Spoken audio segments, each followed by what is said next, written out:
Due to the wind and how new I am to this method of speed shooting, I'm not using my target for this. Alright, this is not an accuracy test, this is purely a speed test.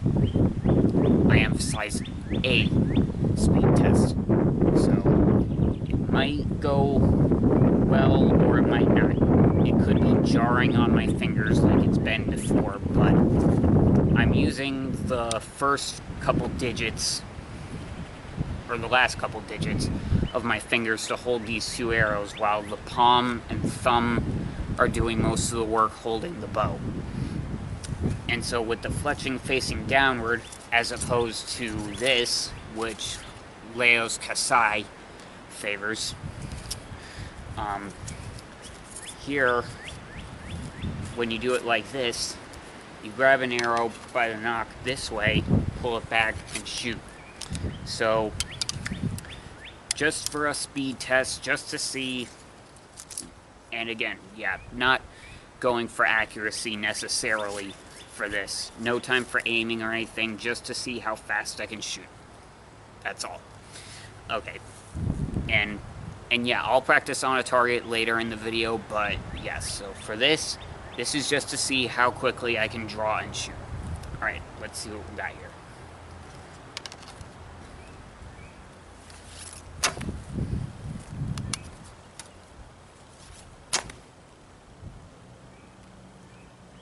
Okay, they both landed just a couple inches apart.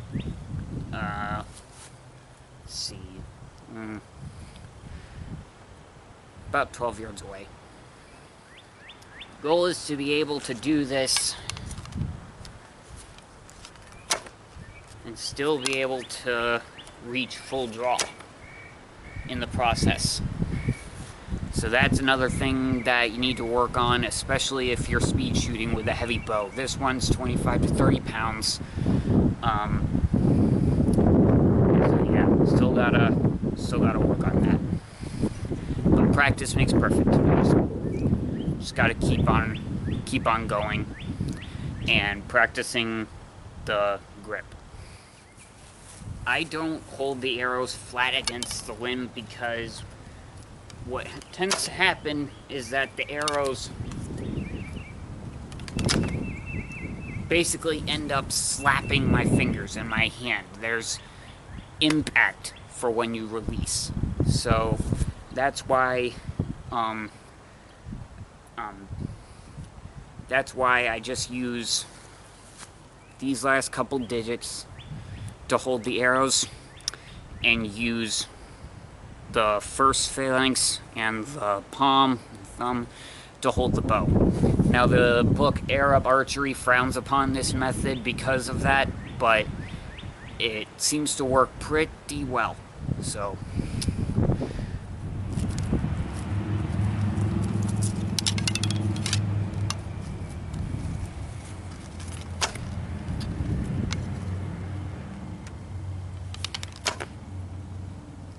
better. They're just a couple inches apart in the grass. And like I said, I am shooting point blank here. But considering that I'm using the Slavic draw for this, where they would go to the right if you're not actually aiming focused or anything like that. But I think a huge part of that has to do with having an actual relaxed grip and letting the bow do what it has to. A lot of people will do katra, which looks like this to a lot of archers, or like this. And I've done that a couple of times, but I can't get consistent shots with it, so I just keep the bow still the whole time, which gives me much better results.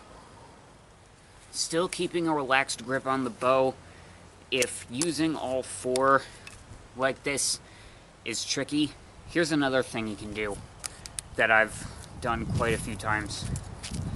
And it especially works when you're holding the arrows close enough to the fletching, is just using the last two fingers here. Because then the heads weigh the arrows down, and so then when you release, there's less impact on your hand on the release. So And because it's two fingers, then when you pull one out, then another finger will hold it in place. So let's give this one a shot.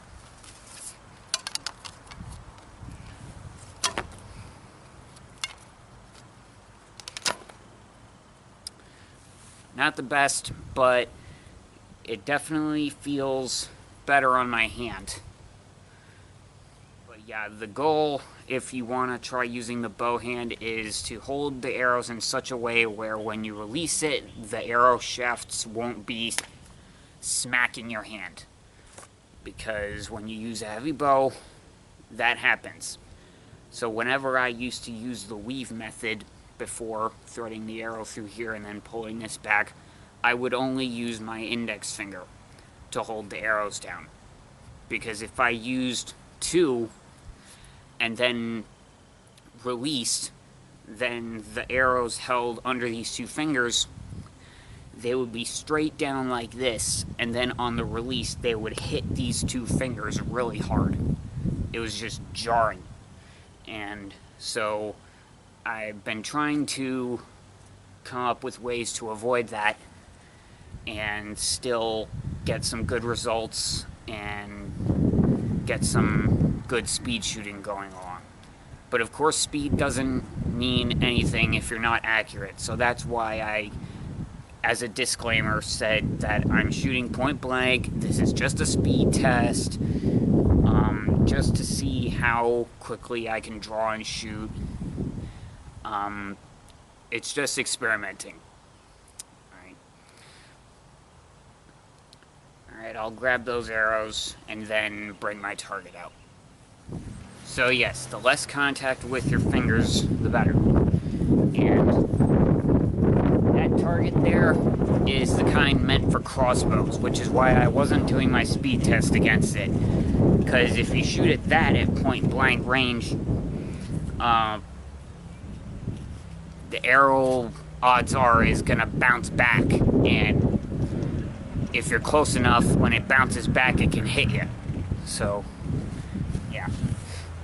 That's why if I'm just doing a speed test or anything like that, I've done quite a few, I just shoot down at the grass. So that way the arrows are poking out like porcupine quills instead of burrowing into the grass. Never to be seen again.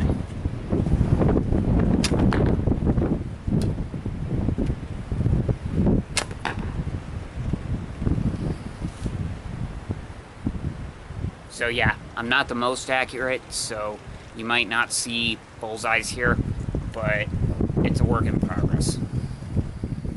Supposed to relax your hand, but hold the arrows with your fingers.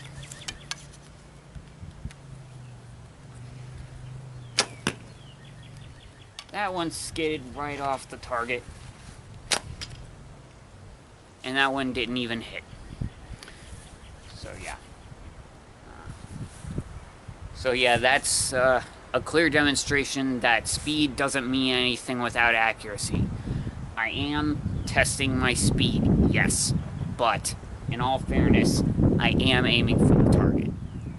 And just to clarify, in my other sessions where I do aim at the target, that still does happen. So don't get the idea that, oh, it's purely because he's speed shooting that he's messing up his shots. No. I post pictures of my best shots because they're obviously the ones that I'm most proud of. But it takes a billion tries to get two arrows touching, like the pictures that I post all the time. But yeah, so this is just another work in progress here for me. Just for a little extra, this is another method that I've learned that's also fairly quick. The only trouble that I have with it is sometimes it requires a little bit of extra rotation on the hands. So give this one a try, holding one arrow between every pair of fingers.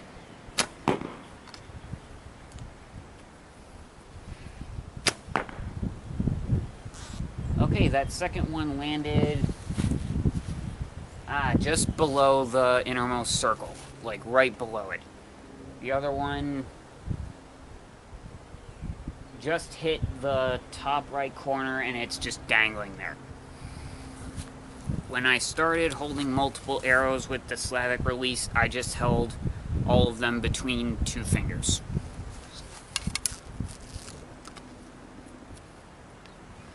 See how this works out.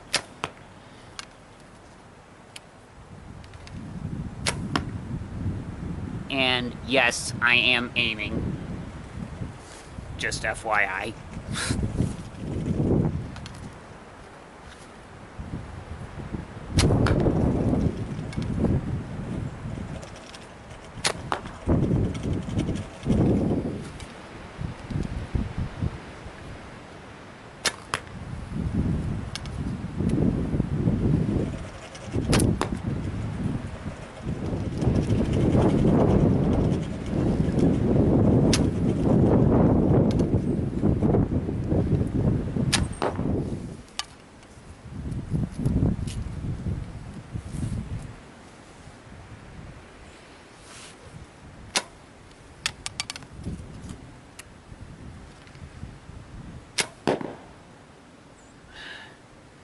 Well, the first one missed. The second one, imagine there being a line going down the middle of the target.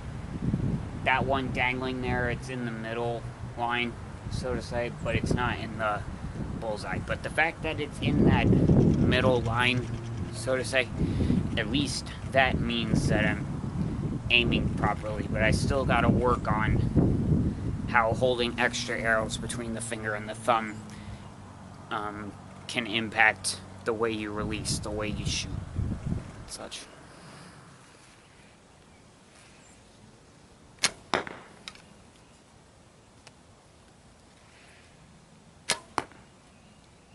Bounced off. See, that's one of the cons with using a crossbow target.